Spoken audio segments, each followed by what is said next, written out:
Good morning everyone. इस class में हम स्टडी करेंगे the second part of solubility of different solute into the solvent, that is solubility of the gases in liquid।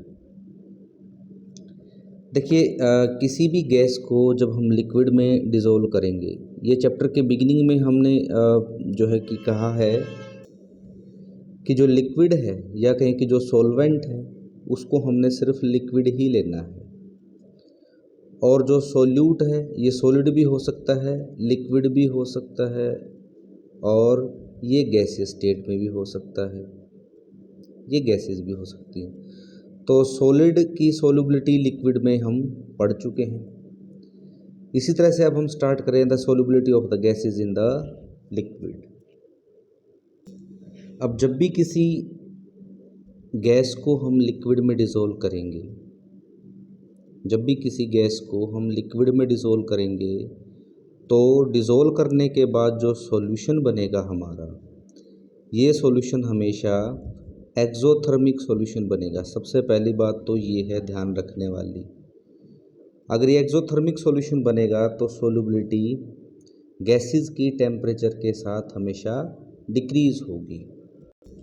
तो मैं कह सकता हूँ कि जो सॉल्युबिलिटी है किसी भी गैस की लिक्विड के अंदर, वो हमेशा टेम्परेचर के साथ डिक्रीज़ होती है, because the solution is an exothermic solution. Equation कैसे लिख सकते हैं हम? एक्सोथर्मिक सॉल्यूशन की इक्वेशन हमने लिखी है, तो यहाँ पर सॉल्यूट की जगह मैं क्या लिख सकता हूँ? गैसेस। गैसेस को हम किस में डिज़ोल्व कर रहे हैं? लिक्विड में, और दोनों से जो है सॉल्यूशन बनेगा और साथ के साथ हीट रिलीज़ होगी हमारी, तो ये बन जाएगी हमारी equation of the solubility of a solution of gases in liquid. So इस केस में जो गैसेस हैं ये क्या है? हमारा सॉल्यूट, और जो लिक्विड है this is our solvent. Gases को जब हम लिक्विड में डिज़ोल्व करते हैं तो इसको हेनरी लॉ से एक्सप्लेन हम करते हैं। तो हेनरी लॉ बेसिकली किसके लिए यूज़ किया जाता है? हेनरी लॉ बेसिकली यूज़ होता है solubility of the gases in liquid के लिए।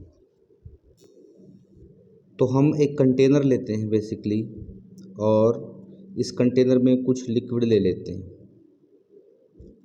और लिक्विड के ऊपर कोई गैस हम भर देते हैं, और फिर इस कंटेनर के ऊपर हम एक फ्रिक्शनलेस सिलेंडर लगा देते हैं।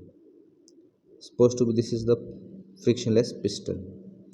अब देखिए स्टार्टिंग में जो वॉल्यूम है गैसेस का वो ये वॉल्यूम है यहाँ पर, और सपोज टू बी प्रेशर जो है वो मैंने मान लिया इट इज़ आवर 1 एटमॉस्फेयर। जैसे ही मैं ऊपर से पिस्टन को नीचे की तरफ प्रेस करूँगा, मीन्स प्रेशर को बढ़ाऊँगा, ये पिस्टन पहले से नीचे की तरफ आ जाएगा, और जैसे ही पिस्टन नीचे की तरफ आएगा जो वॉल्यूम है वो डिक्रीज़ हो जाएगा। पहले के कंपैरिजन में वॉल्यूम जो है वो डिक्रीज़ हो जाएगा।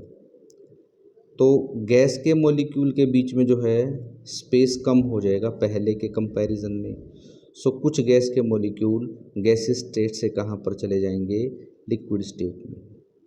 फर्दर अगर मैं प्रेशर को इंक्रीज़ करूँगा, सपोज टू बी यहाँ प्रेशर जो है वो 1 एटमॉस्फेयर से 2 एटमॉस्फेयर पे पहुँच गया।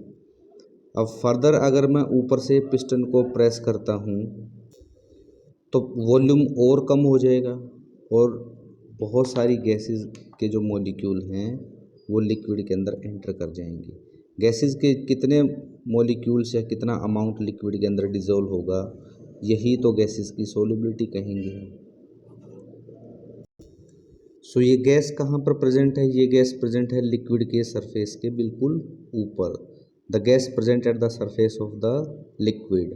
और ये जितनी भी गैस है इसको मैं मान लेता हूँ let this is our amount of gas, या फिर सिंपली मैं लिख सकता हूँ दैट इज़ एम। एम का मतलब हो गया मास ऑफ गैस। अब गैस का कितना मास डिज़ोल्व होगा किसी लिक्विड में वो डिपेंड करेगा कि लिक्विड के ऊपर गैस का प्रेशर कितना है। जैसे जैसे प्रेशर बढ़ाओगे आप उतना ही ज़्यादा गैस का अमाउंट लिक्विड के अंदर डिज़ोल्व होगा। यही हेनरी लॉ है। अमाउंट ऑफ ए गैस, या मैं कह सकता हूँ mass of A gas dissolved in liquid is directly proportional to the pressure P of the gas present at the surface of the liquid। Gas का कितना pressure liquid के ऊपर surface पे प्रेजेंट है वही डिसाइड करता है कि कितना मास गैस का डिसॉल्व होगा। सो मैथमेटिकली मैं लिख सकता हूँ m is directly proportional to p। m is the mass of gas or amount of gas dissolved in liquid and p is the pressure at the surface of the liquid। अब proportionality को हटाएंगे तो मैं कोई भी constant ले लेता हूँ। Suppose this our constant k। अब अगर हमारे पास एक से ज़्यादा गैसेस हैं लिक्विड के सरफेस के ऊपर, suppose to be this is a liquid, और हमारे पास दो गैस हैं। पहली गैस में मान लेता हूँ suppose to be oxygen gas है, और सेकंड जो गैस है उसको मैं मान लेता हूँ जो कि लिक्विड के सरफेस के ऊपर है, suppose to be this is our N2 gas. अब ऑक्सीजन का गैस का प्रेशर जो है वो मैंने मान लिया 1 2 3, और नाइट्रोजन गैस जो है इस नाइट्रोजन गैस के प्रेशर को मैंने मान लिया 1 2 3 4 5। तो जो टोटल प्रेशर है हमारा वो कितना हो गया 3 + 5 दैट इज़ 8। ये जो 3 प्रेशर है this is pressure of O2, और ये 5 प्रेशर है this is pressure of N2। अब देखिए जो टोटल प्रेशर है वो है 8, और ऑक्सीजन का जो प्रेशर है ये प्रेशर है हमारा 3, मतलब टोटल का कुछ प्रेशर है। और इसी तरह से नाइट्रोजन का जो प्रेशर है गैस का वो भी टोटल का कुछ हिस्सा है, इसलिए यहाँ पर हम टर्म यूज़ करेंगे partial pressure. Partial term means incomplete pressure.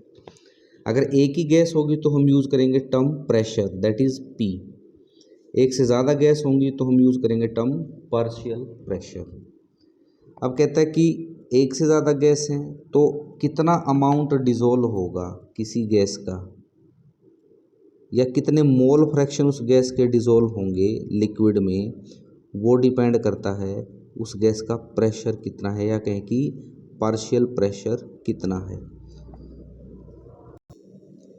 इसी तरह से नाइट्रोजन गैस का पार्शियल प्रेशर जितना होगा वो डिसाइड करेगा कि लिक्विड के अंदर नाइट्रोजन गैस के कितने मोल फ्रैक्शन डिज़ोल्व होंगे। I can say the partial pressure of a gas is directly proportional to the mole fraction of that gas present in the liquid state।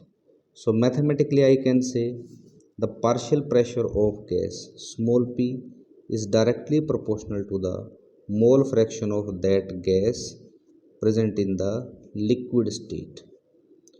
So यहाँ से proportionality के sign को अगर हम हटाएंगे तो क्या आएगा, partial pressure of gas is equal to K H into mole fraction of the gas. ये जो कांस्टेंट आया हमारे पास KH, इसको हम कहते हैं हेनरीज कांस्टेंट।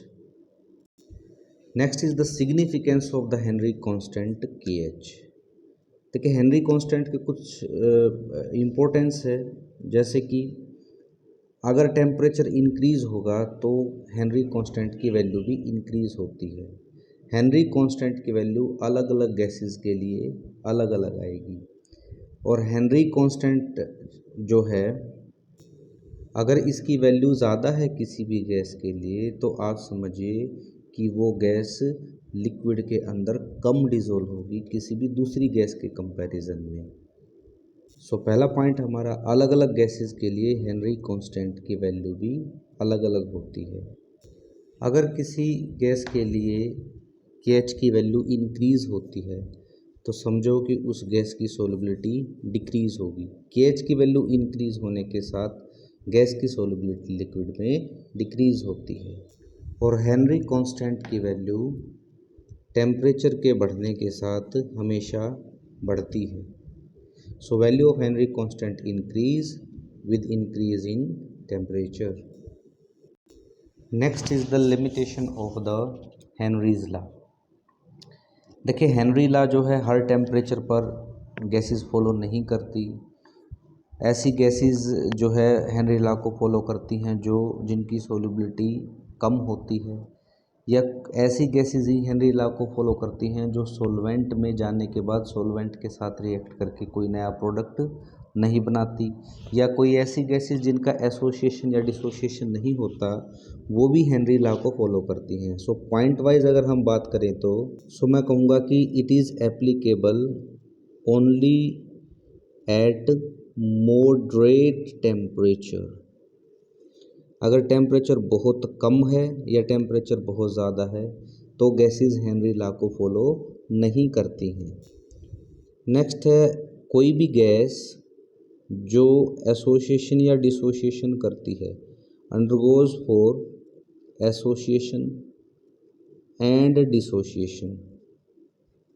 पानी में जाके टूट जाती है या पानी में लिक्विड में जाके किसी से जुड़ जाती है, वो भी फॉलो नहीं करती हेनरीज लॉ को, हेनरीज लॉ को फॉलो नहीं करती। अगला कोई गैस ऐसी है जो पानी में बहुत ज़्यादा नहीं घुलती है, वही हेनरी लॉ को फॉलो करती है। So a gas having less solubility follow Henry's law. और फाइनली अगर हम बात करें तो कोई भी गैस जो रिएक्ट नहीं करती, which do not reacts with solvent, solvent के साथ रिएक्ट करके कोई नया प्रोडक्ट नहीं बनाती, या मैं कह सकता हूँ कि वो नॉन रिएक्टिंग गैस अगर है तो वो भी फॉलो करती है हेनरी लॉ को। तो reacting gases, all reacting gases do not follow Henry's law. अगली क्लास में हम पढ़ेंगे that is application of Henry's law.